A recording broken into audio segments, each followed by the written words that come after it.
প্রিয় ছাত্রছাত্রীরা, সোমনাথদার কোচিং সেন্টারে তোমাদের সবাইকে স্বাগত। আজকের ভিডিওতে থাকছে ক্লাস 12 থার্ড সেমিস্টার বাংলার শিল্প সাহিত্য ও সংস্কৃতির ইতিহাস। তোমাদের ফার্স্ট চ্যাপ্টার ছিল গানের ধারা, তার ভিডিও আমি অলরেডি আপলোড করেছি, তোমরা অবশ্যই দেখে নিও এই ভিডিও ডেসক্রিপশন বক্সে প্লে লিস্টের লিঙ্কে ক্লিক করে।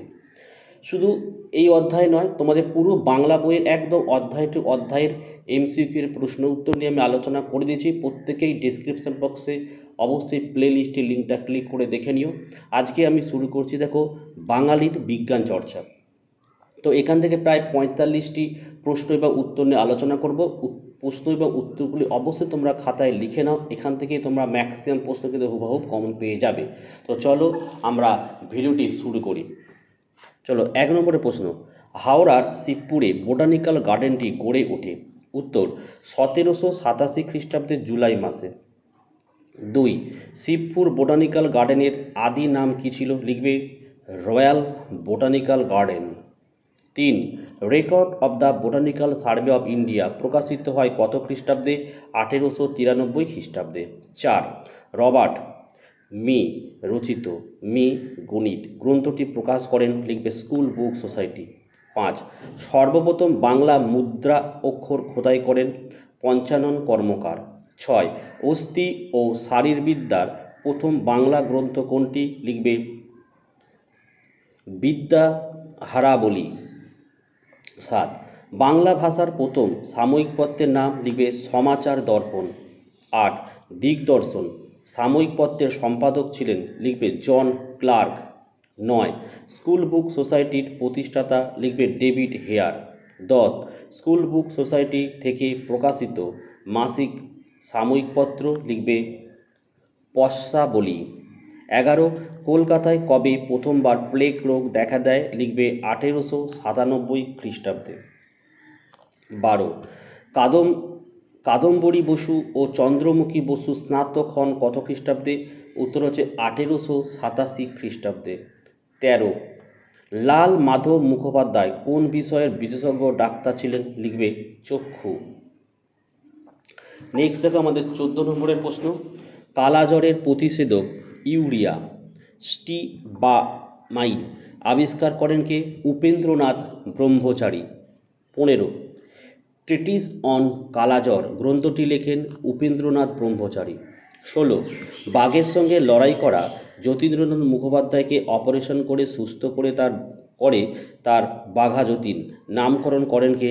লিখবে সুরেশ প্রসাদ সর্বাধিকারী।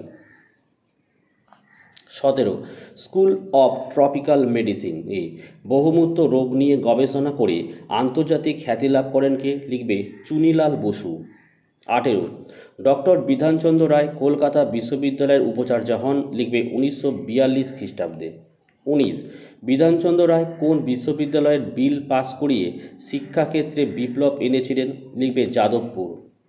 20, ডক্টর বিধানচন্দ্র রায়কে ভারতরত্ন উপাধি দেয়া হয় কত খ্রিস্টাব্দে? 1961 খ্রিস্টাব্দে। 21, কোন দিনটিকে চিকিৎসক দিবস হিসেবে পালন করা হয়? লিখবে 1 জুলাই। 22, ভারতীয় মনোসমীক্ষা সমিতি স্থাপন করেন? লিখবে গিরীন্দ্র শেখর বসু। 23, শিশু রবীন্দ্রনাথকে বিজ্ঞানে আগ্রহী করে তোলেন? লিখবে সীতানাথ ঘোষ। 24, বস্ত্রবয়ন যন্ত্রের আবিষ্কর্তা? লিখবে সীতানাথ ঘোষ। 25, কোন রচনায় রবীন্দ্রনাথ সীতানাথ ঘোষের প্রশংসা করেছেন? লিখবে বিশ্ব পরিচয়। 26, কাকে টলস্টয় অফ বেঙ্গল বলা হতো? লিখবে মহেন্দ্রচন্দ্র নন্দীকে। 27, কলকাতা শহরে বিজুলি বাতির প্রথম নির্মাণ সংস্থা হলো? লিখবে দে সিল অ্যান্ড কোম্পানি। নেক্সট দেখো 28, ভারতবর্ষে হাফ টন ব্লকের প্রবর্তন করেন? লিখবে উপেন্দ্র কিশোর রায়চৌধুরী। 29, বেঙ্গল টেকনিক্যাল ইনস্টিটিউটের প্রথম অধ্যক্ষ ও পরিদর্শক? লিখবে প্রথম নাথ বসু। 30, ভারতীয় বর্ষপঞ্জির সংস্কার করেন কোন বিজ্ঞানী? লিখবে মেঘনাদ সাহা। 31, আধুনিক ভারতীয় রাশি বিজ্ঞানের জনককে? Prasanta Chandra Mahalanobis. 32, Indian statistical institute প্রতিষ্ঠা করেন? প্রশান্তচন্দ্র মহলানবিশ। 33 দেখো fever hospital and municipal inquiry committee গঠিত হয় কত খ্রিস্টাব্দে? 1836 খ্রিস্টাব্দে। 34 থেকে নাও ফ্রেনোলজি বা শিরোমিতিবিদ্যার চর্চা করতেন ঠাকুর পদাধিকারী, লিখবে যতীন্দ্রনাথ। 35 দেখো অক্ষয় কুমার দত্ত যে পত্রিকা সম্পাদন করেন সেটি হলো তত্ত্ববোধিনী। 36 গ্রহ নক্ষত্র গ্রন্থের লেখক জগদানন্দ রায়। 37 কে চারুচন্দ্র ভট্টাচার্যের শিক্ষক ছিলেন? জগদীশচন্দ্র বসু। 38 দেখো আলিপুর চিড়িয়াখানার রূপকার ছিলেন? লিখবে রাম ব্রহ্ম সান্যাল।